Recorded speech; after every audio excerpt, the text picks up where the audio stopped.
Delhi police के सभी जोशीले जवानों का एक बार फिर से मैं स्वागत करता हूं। दोस्तों, दिल्ली पुलिस कांस्टेबल के एग्जाम चल रहे हैं। 2 से 4 दिन के अंदर एग्जाम खत्म हो जाएंगे। फिजिकल डेट्स को लेकर एक नोटिस ऑलरेडी वायरल हो चुका है, जिसके अनुसार कभी भी आपके जो फिजिकल है वो स्टार्ट हो सकते हैं। और जब भी आपके फिजिकल स्टार्ट होंगे उसके साथ आपका डॉक्यूमेंट वेरिफिकेशन भी करवाया जाएगा।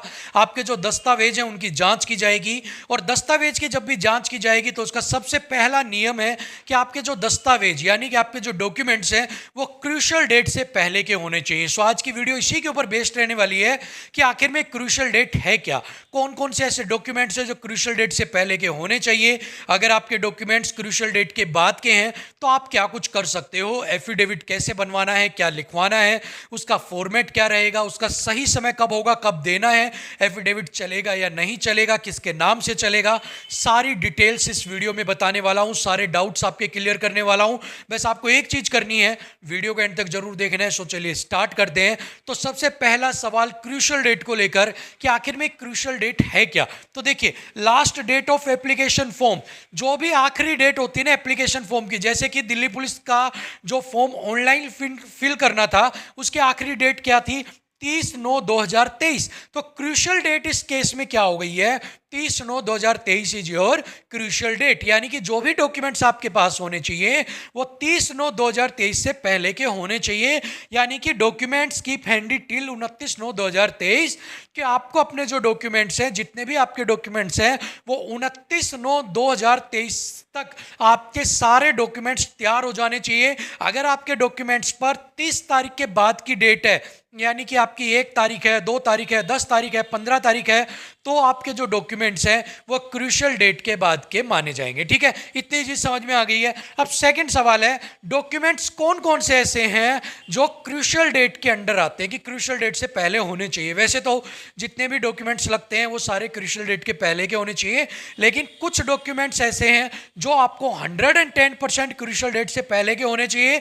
और अगर इनके अंदर आप नहीं पाए जाते हो तो इनके अंदर आपको बाहर भी कर दिया जाता है। वो डॉक्यूमेंट्स क्या हैं, वो है आपकी EWS certificate, OBC certificate, SC ST certificate. ठीक है, अब ये जो डॉक्यूमेंट्स है, सबसे पहले आपके पास जो इनका फॉर्मेट है वो सेंटर का होना चाहिए। ठीक है, सेंटर का ओबीसी, सेंटर का ईडब्ल्यूएस सर्टिफिकेट आपके पास होना चाहिए।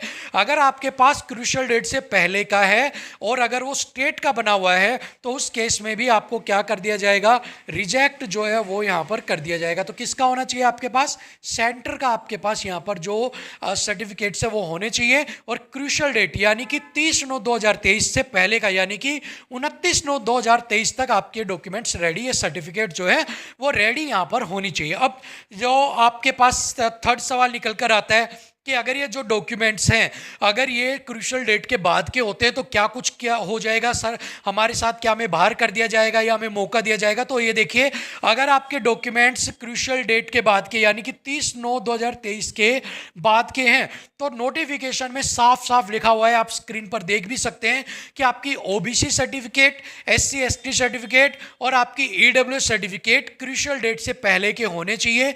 अगर क्रूशियल डेट के बाद के हैं तो आपको इनका बेनिफिट नहीं दिया जाएगा। अब बेनिफिट से क्या मतलब है, मान लो कि आपने ओबीसी से फॉर्म भर दिया, कट ऑफ यहां पर गई है 50, अनरिजर्व की कट ऑफ गई है 60, तो आपकी सर्टिफिकेट देखी जाएगी। अगर वो क्रूशियल डेट के बाद की है तो आपको यहां से ओबीसी से हटा के किस में डाला जाएगा, अनरिजर्व के अंदर। और अगर आपके नंबर 60 से ज्यादा है, मान लो आपका नाम है राम, ठीक है, अगर आपके नंबर 52 है, आपने ओबीसी की कट ऑफ क्लियर की लेकिन आपके डॉक्यूमेंट्स क्रूशियल डेट के बाद के हैं, तो आपको देखा जाएगा कि आप इसमें ओबीसी में तो हो नहीं, आपको अनरिजर्व में डाला जाएगा। अनरिजर्व की कट ऑफ है 60, आपके नंबर है 52, मतलब कि आप अनरिजर्व की कट ऑफ को क्लियर नहीं कर रहे हैं, तो आपको यहां पर क्या कर दिया जाएगा, रिजेक्ट यहां पर कर दिया जाएगा। अब इसके बाद मान लो आप भी सेम आप राम हो, आपके नंबर है 65, ओबीसी से आप बिलोंग करते हैं, ओबीसी से आपको हटा दिया, क्रूशियल डेट के बाद के हैं। सो इस केस में आपके नंबर चेक किए जाएंगे, अनरिजर्व में डालने के बाद ज्यादा हैं तो यहां पर आपको एक्सेप्ट जो है आपके फॉर्म को या आपको यहां पर स्वीकार कर दिया जाएगा और मौका दिया जाएगा। अब इसके अलावा अगर आप अनरिजर्व वाले झंझट में पढ़ते ही नहीं है, मान लो कि सभी बच्चों के थोड़ी ना अनरिजर्व से ज्यादा नंबर जाएंगे, सो इस केस के अंदर क्या होता है, 2 कंडीशन होती हैं। फर्स्ट कंडीशन तो आपकी होती है एफिडेविट कि आप एक एफिडेविट लगवा दो। सेकंड कंडीशन क्या होती है कि जो डिपार्टमेंट या गवर्नमेंट है वो आपको सेल्फ एक्सेप्ट यहाँ पर कर ले कि भाई हम खुद ही आपके जो नए डॉक्यूमेंट्स हैं उनको यहाँ पर हम स्वीकार कर लेंगे, आपको बाहर हम नहीं करेंगे, ठीक है। लेकिन इस केस के अंदर भी जाने के लिए, क्योंकि सरकार या डिपार्टमेंट इस चीज़ को कब बताता है, लास्ट में बताता है जब मेडिकल टाइम में। सो अगर आप यहाँ तक चले गए हो तो उसके लिए भी आपको एक एफिडेविट यहाँ पर देना पड़ेगा अगर आपके जो डॉक्यूमेंट्स हैं वो क्रूशियल डेट के बाद के। अब सबसे बड़ा सवाल ये निकलता है एफिडेविट कैसा बनेगा, उसके अंदर क्या लिखवाना है, क्या उसका फॉर्मेट रहेगा, कैसे बनेगा, कहाँ बनेगा। सो देखिए अब मैं आपको यहाँ पर दिखाने वाला हूँ एफिडेविट का फॉर्मेट कि एफिडेविट के अंदर क्या लिखवाना है, कैसे एफिडेविट को भरना है, क्या कुछ उसके अंदर डिटेल्स को फिल करना है, कहाँ से अटैच्ड होगा, सारी चीज़ें अब यहाँ पर आपको वन बाय वन में बताने वाला हूँ। सो वीडियो को एंड तक आप जो है आराम से देखना, बीच में स्किप मत करना कि आपने देख लिया और चले गए, क्योंकि बहुत माइन्यूट सी छोटी छोटी चीज़ें हैं जो मैं आपको यहाँ पर बताऊँगा। एक छोटी सी गलती आपके एफिडेविट के बेस पर आपकी जो सर्टिफिकेट उसको भी रिजेक्ट करवा देगी और जो आपकी एफिडेविट है उसको भी यहाँ पर रिजेक्ट करवा देगी, ठीक है। सो यहाँ पर बाकी चीज़ें तो बता दी, अब चलते हैं एफिडेविट के ऊपर और देखते हैं कि एफिडेविट का फॉर्मेट क्या है और एफिडेविट आपको भरना कैसे है। चलिए दोस्तों, सबसे पहले हम यहाँ पर देखते हैं ईडब्ल्यूएस कैटेगरी का एफिडेविट। सो देखिए, affidavit of EWS category to be given on non judicial stamp paper of minimum ₹50 and duly notarize, notary publication से अटैच्ड होगा, इसके ऊपर टिकट लगेगी और ये एफिडेविट आपका तैयार यहाँ पर हो जाएगा। तो आपको अपना यहाँ पर नाम डालना है, जैसे कि Ram, son of, daughter of, आपको अपना residence of, village, town, city, district, state, और आप यहाँ पर क्या डिक्लेयर कर रहे हैं, that I belong to economically weaker section since the gross annual income covered all source, that is salary, agriculture, business, profession of my family including myself, my parents, my siblings below the age of 18 year is also my spouse and children below the age of 18 year is below 8 lakh rupees for the financial year। यहाँ पर 2020-21 लिखा है, यहाँ पर आप अपना जो financial year है यानी कि 2023 और 24 ये यहाँ पर आप डाल देना, ठीक है। My family does not own and or possess any of the following assets, यहाँ पर ये सारे हैं 5 एकड़ agriculture land and above residential flat of 1000 square feet and above residential plot of 100 square yard and above or residential plot of 200 square yard and above in municipalities वगैरह, ठीक है। ये चीज़ें यहाँ पर आप बिलोंग ये सारी चीज़ें आप यहाँ पर लिख दोगे। इसके बाद that I belong to the caste, मैं एक ऐसी कास्ट से बिलोंग करता हूँ which is not recognize as SC और ST ट्राइब एंड OBC, मतलब कि मैं EWS कैटेगरी से आता हूँ लेकिन मैं SC ST और OBC से बिलोंग नहीं करता हूँ। इसके अलावा that I hereby declare that I belong to EWS category, मैं यहाँ पर ये डिक्लेयर करता हूँ कि मैं बिलोंग करता हूँ EWS कैटेगरी से फॉर फाइनेंशियल ईयर 2023-24 फ्रॉम कौन सी तारीख से कब तक, तो आपको बताना है जिस तारीख को आपने फॉर्म भरा था उससे पहले का, ठीक है। मतलब कि फाइनेंशियल ईयर मार्च से शुरू हुई थी ना, तो आपको लिखना है मार्च की तारीख से लेकर और कब तक, अगली मार्च की तारीख तक, कि मैं यहाँ पर किस में करता हूँ, बिलोंग करता हूँ EWS में। और please also please consider me in EWS category, मुझे EWS कैटेगरी में कंसीडर किया जाए at the time of physical and document verification, physical और डॉक्यूमेंट वेरिफिकेशन के समय मुझे EWS कैटेगरी के अंदर ही आप क्या किया जाए, यहाँ पर कंसीडर किया जाए, ठीक है।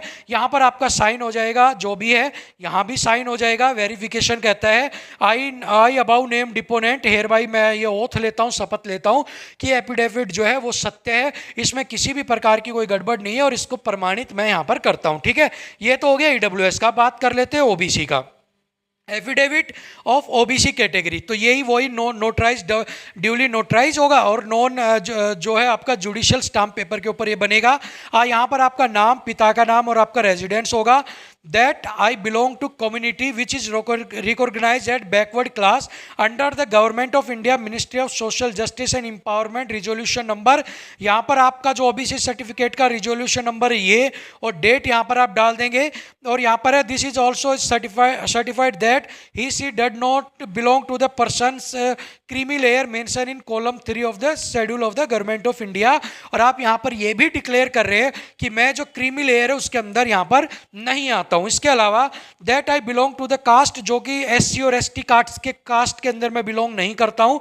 और last that I hereby declare that I belong to the OBC category. मैं ओबीसी कैटेगरी में बिलोंग करता हूं। कब से कब तक?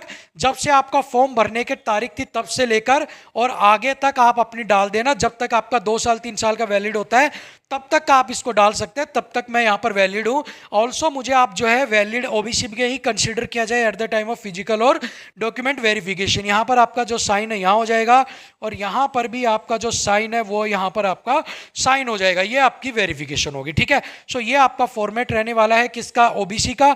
ये रहने वाला है ईडब्ल्यूएस का। इनका प्रिंट आउट ले लेना, इनका स्क्रीनशॉट ले लो और इसी के बेस पर आप अपना जो एफिडेविट है वो तैयार करवा के यहाँ से आप ले जा सकते हैं, ठीक है। सो ये सिंपल सी चीज़ें। होप सो आपका जो एफिडेविट से रिलेटेड कैसे बनवाना है कैसे नहीं बनवाना ये डाउट तो इसको देखकर आपका क्लियर हो गया होगा। सो दोस्तों यहाँ पर आपने देखा कि एफिडेविट का फॉर्मेट क्या रहेगा और एफिडेविट को आपको भरना कैसे। अब सेम एफिडेविट को आप जब कोर्ट के अंदर जाएंगे तो आप ये फॉर्मेट ले जाना, एक बार उसको दिखा देना और उनसे भी आप एक बार पूछ लेना कि भाई एक बार आप हमें ये बताइए कि आप जो ये फॉर्मेट है इसी फॉर्मेट में बनाओगे या आपके पास ऑलरेडी कोई फॉर्मेट है। अगर उनके पास ऑलरेडी फॉर्मेट है तो आप उसमें भी बनवा सकते हैं, लेकिन अगर उनके पास फॉर्मेट नहीं है तो आप इस फॉर्मेट में भी डिटेल फिल करके अटेस्ट करवा के और आप ये एफिडेविट लगवा के अपने साथ ले जा सकते हैं और वहां पर at the time of physical और डॉक्यूमेंट वेरिफिकेशन में आप ये जो अपना एफिडेविट है ये यहां पर दे सकते हैं, ठीक है। सो फिलहाल के लिए बस वीडियो में यही था। होप सो आपके डाउट क्लियर हो गए होंगे, लेकिन अगर अब भी कोई डाउट बचा है तो आप मुझे जरूर बताइएगा कमेंट बॉक्स में। मैं उसके ऊपर भी वीडियो लाके आपके कमेंट आपका जो डाउट है वो जरूर दूर करूंगा।